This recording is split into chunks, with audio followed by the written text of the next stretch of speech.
And I welcome everyone to Press TV's news review program, where we get in depth in one of the day's top stories. Israel is set to approve nearly 4,000 new settler units in the occupied West Bank as the regime pushes its expansionist policy on Palestinian land. In a tweet, Israel's interior minister said a planning committee will meet next week to ratify the new construction. In reaction, the Palestinian Authority has warned of serious consequences in an already tense West Bank if the settlement project goes ahead. This will be the largest settlement plan by the regime since U.S. President Joe Biden took office. All Israeli settlements are illegal under international law.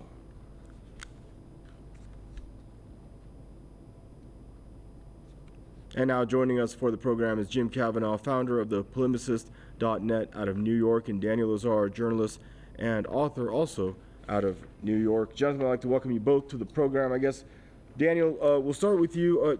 Your thoughts. We know there's so much tension right now in occupied territories, and usually the crux of it is these settlements. Your thoughts on more settlements trying to get approved by the Israeli regime as an answer to the escalation of tensions?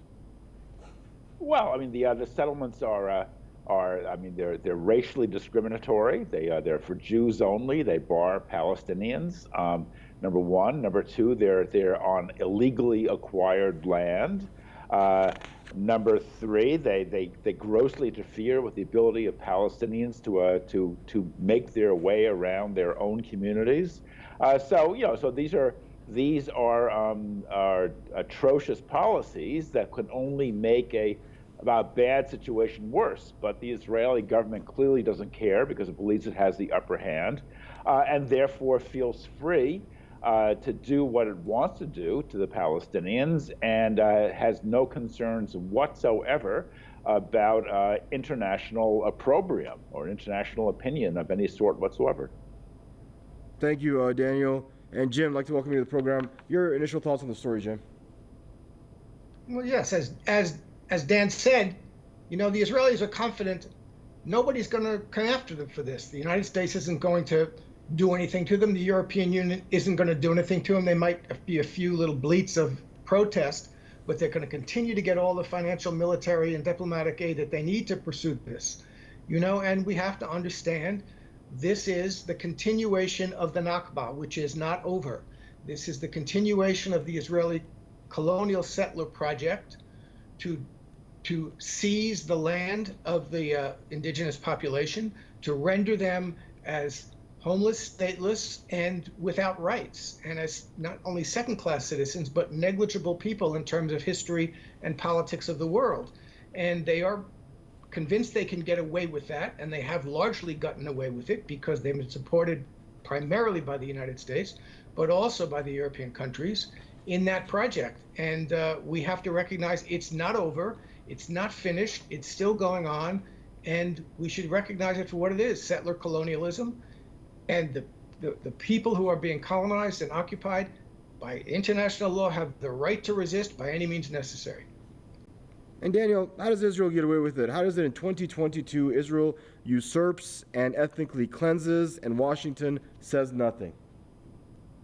Well, that's the very important question. And in fact, Israel's power vis-a-vis the Palestinians has only grown.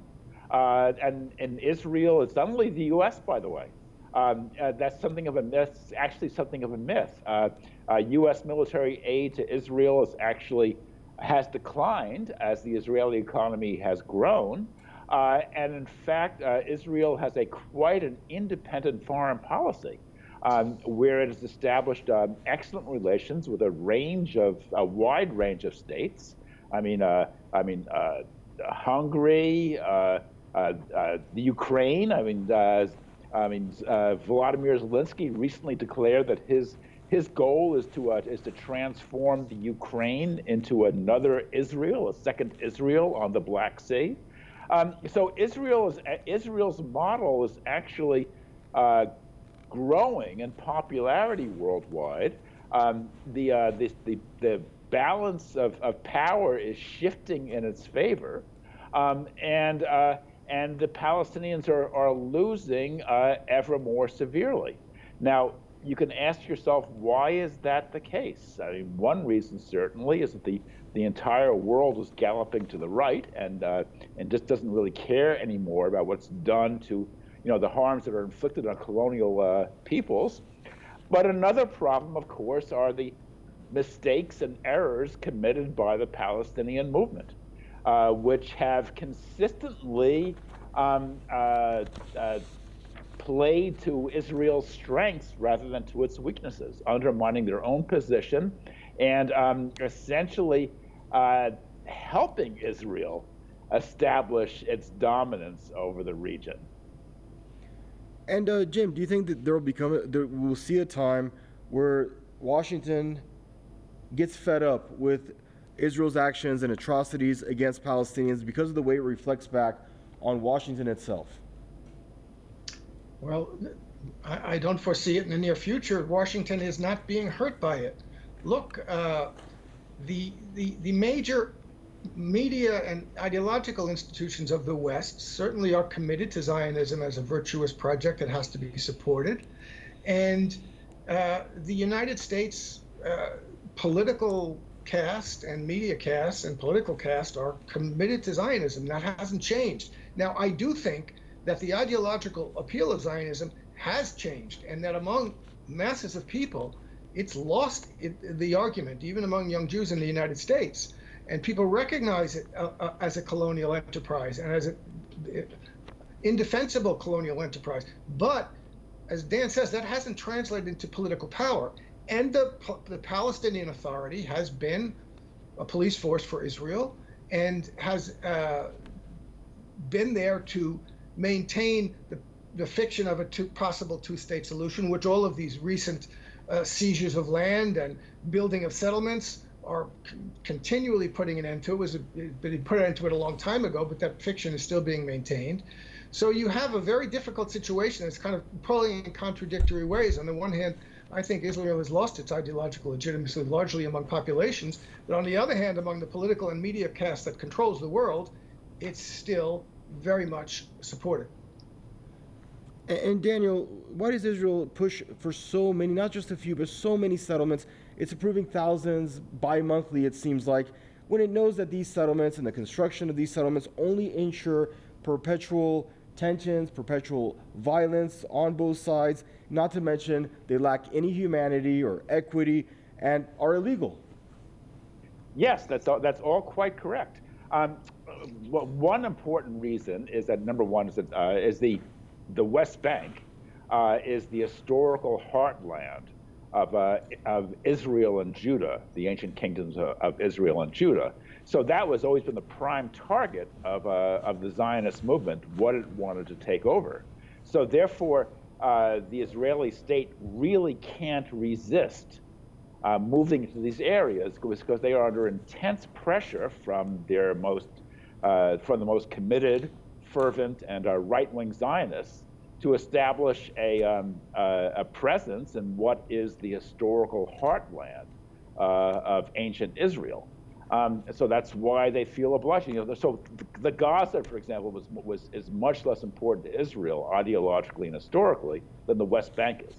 So that's why Israel was happy to abandon the Gaza Strip, but why it continues to build settlements in the West Bank. And final thoughts with you there, Jim. So when the Israelis, they have all the money, the lobbying influence, the arms, what recourse do Palestinians have left at their disposal to try to get some equity? It's a very good question. They must, organize and fight with some unity. And unfortunately, as I said, the Palestinian Authority is an obstacle to that. It's hard to figure out what the exact right course is to do.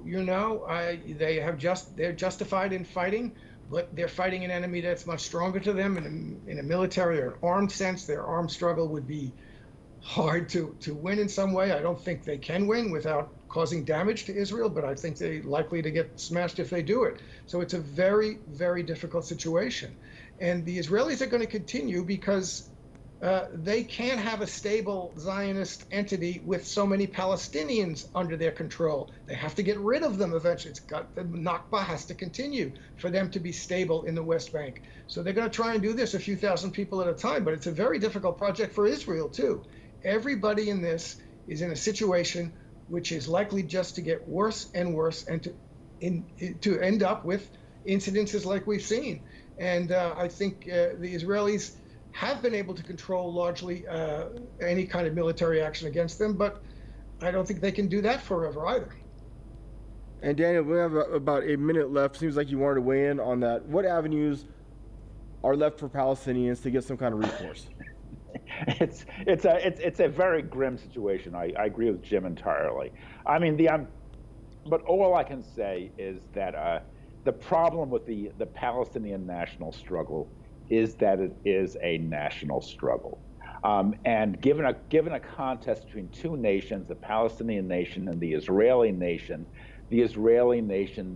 which has much more money, much more international support, a much more advanced economy, will always prevail. And the only way to do this, as a Marxist, I would argue, is to break with this national strategy and adopt a class strategy, which essentially seeks to link up. This is going to sound very far-fetched, very difficult, but link up with Israeli workers against both nations' ruling class and exploiting leaderships.